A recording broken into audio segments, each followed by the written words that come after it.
Hey guys, what's up? So Jake's probably gonna kill me for making this video because I'm supposed to be resting because I'm sick and I have a fever right now and I'm a little delirious, to be honest with you.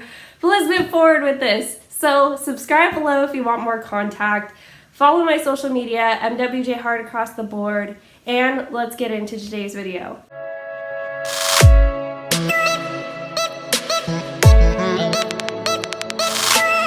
So I'd mentioned in my corn video that I wanted to talk more about corn allergy so I could be more of a resource. But the thing is, I've gotten a little exasperated with the corn community lately. And I love the Facebook group. I'll link them below again. They're a great resource for finding the right products. However, they are not the best resource for a person like me who's trying to heal themselves.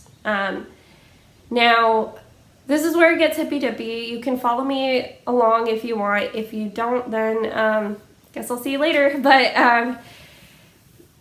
I believe that I can heal my corn allergy. I have to start with that. I have worked with a functional nutritionist and a functional medicine doctor, and they both believe that the reason that my allergy started was that overall health thing. I'll link my health update below that talks about like my sickness over the past year and a half-ish, but well, it's just a little over a year.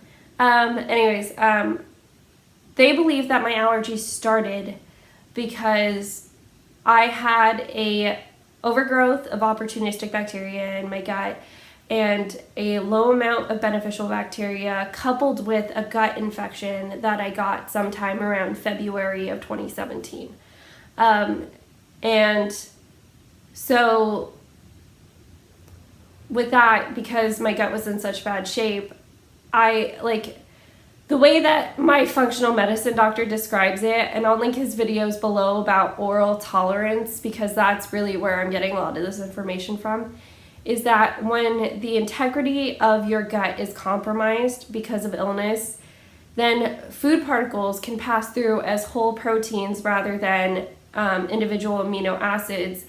And when your body sees that full protein, it attacks it like a pathogen, hence food allergies. So because my gut integrity was terrible, I developed allergies to some of the most commonly, abundant food allergies. And corn, actually, I feel like it's growing up there. I don't know. I feel like I've heard it's on the top 12 before. At least that's what they told me when I got my blood test that confirmed it, because they said they only tested me for the top 12 allergies. According to some people, it may be more abundant than that.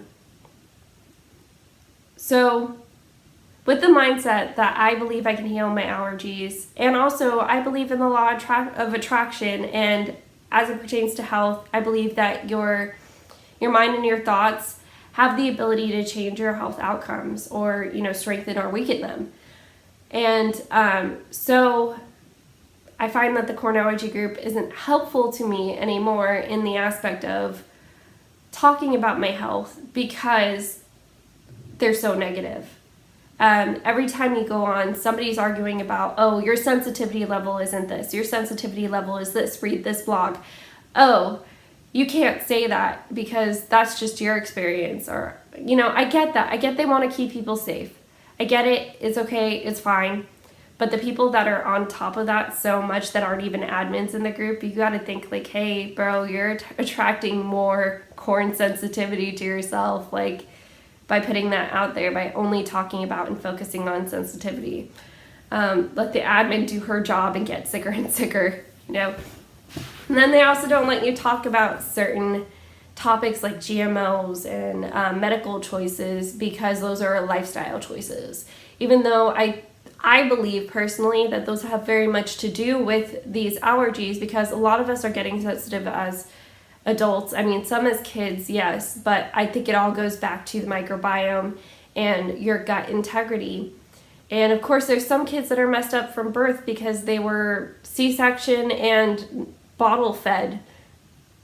I'm not judging, but your body gets seeded by being vaginally born.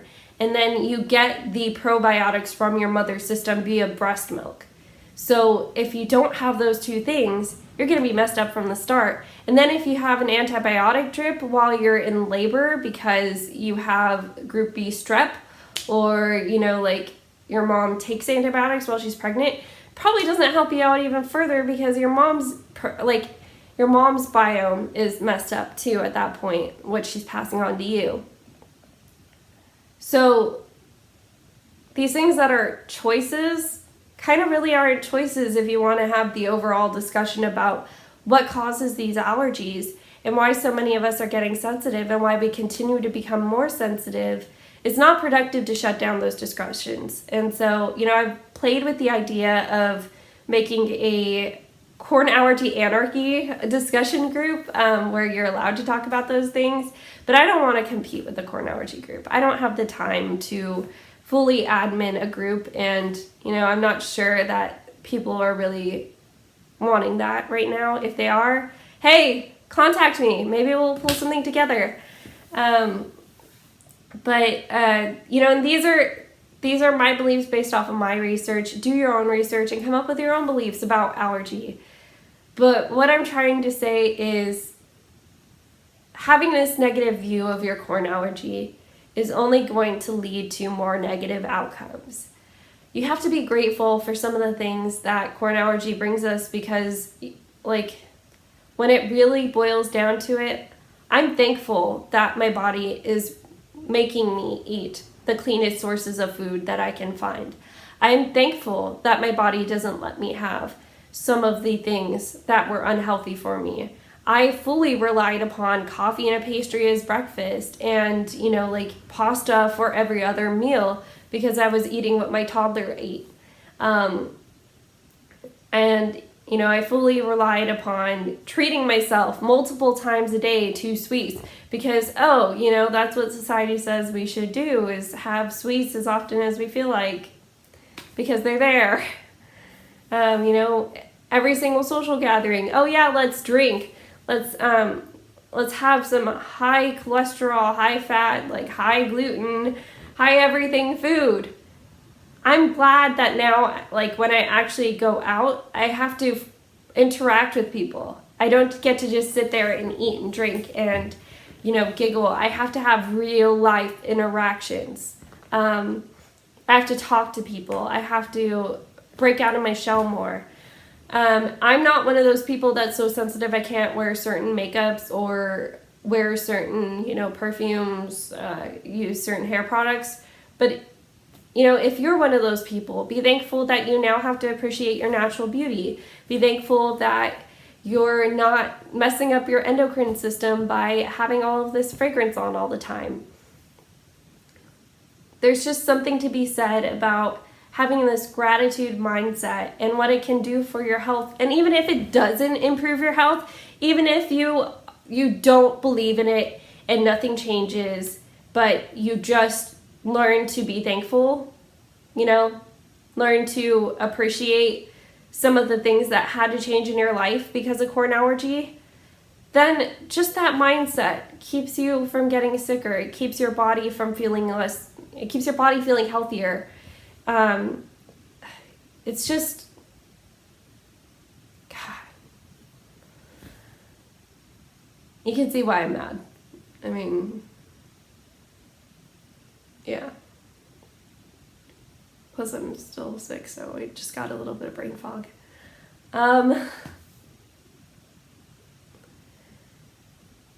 I truly believe that I got as sensitive to corn as I did because I was too involved in that corn group in the beginning. Because I wasn't just using it as a resource to find corn-free sources of stuff. I was asking them health questions, and a lot of the people in that group have the attitude of, you're just going to get more sensitive, there's no way to cure this, there's no way to help yourself.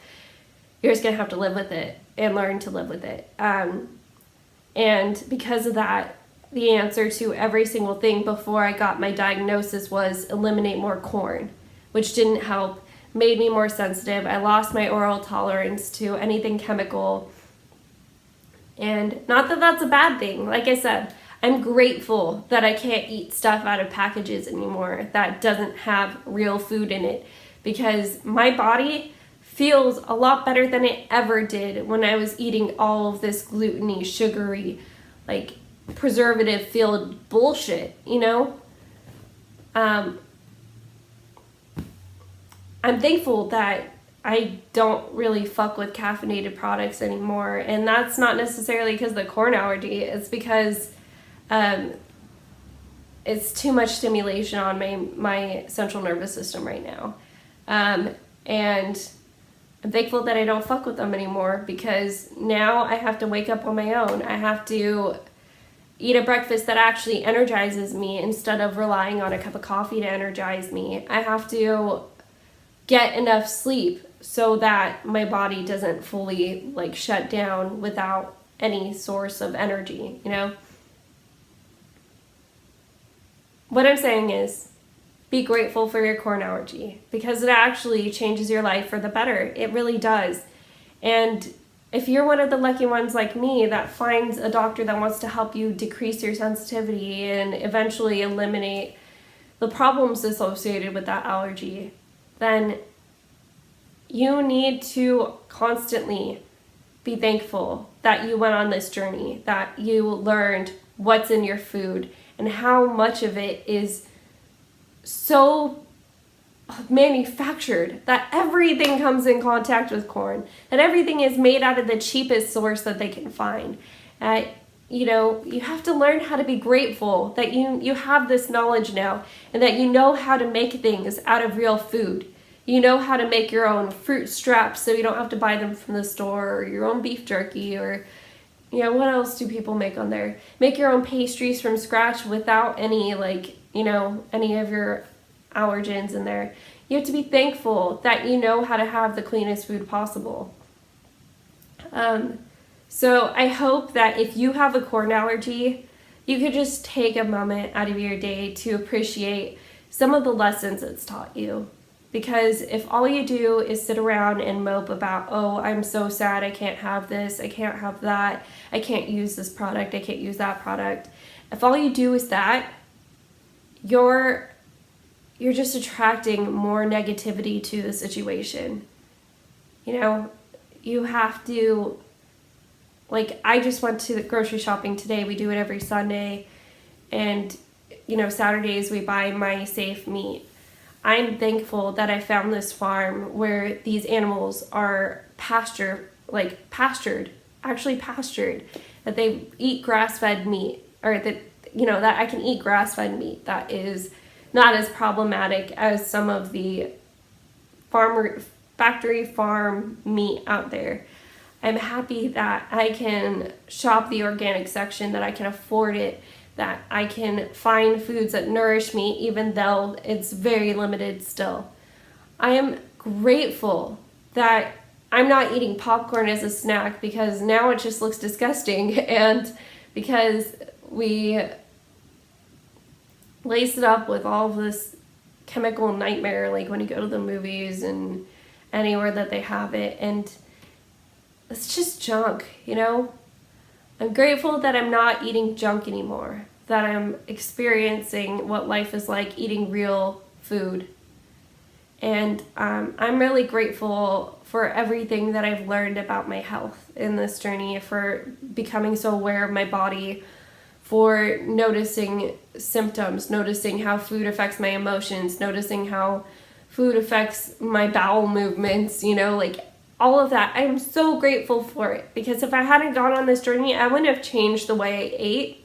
I would end up like the rest of my family. Like on my dad's side of the family, type 2 diabetes is running rampant. Everybody has it. Like, not everybody, but still, you know, like, and then they resolve themselves to, I'm just going to get sicker with diabetes. Oh, you know, that's just a complication of my diabetes and I can't really do anything about it. Yes, you can eat real food. So, yeah. I hope that you enjoyed this rant. If you want to talk about corn allergy, being positive about your corn allergy, you know, hit me up on any of the social media. It's all going to be linked below. I'll link the Facebook group. Like I said, I don't want to knock them too hard because they're a great resource for finding corn safe versions of things, but they're not the best resource for advocating for your health if that's what you want. You know, like they'll teach you how to talk to ER doctors and make sure that none of the medicine you get is like corny. Yeah, but they're not great about showing you that it can get better and showing you that you can heal these sensitivities, that you can become less sensitive. It's very, very possible. So, and if you have any more questions about my health journey, you know, I will link some of the videos that I made about it, but you can ask me too. Definitely watch my functional medicines doctor's videos below that I will link. And I hope that you guys have some suggestions for my next corn video. Definitely love talking about this topic and bringing awareness to it. So with that said, I'll let you guys go, and I'm going to get some rest like my husband really wants me to. So I'll see you guys later. Bye.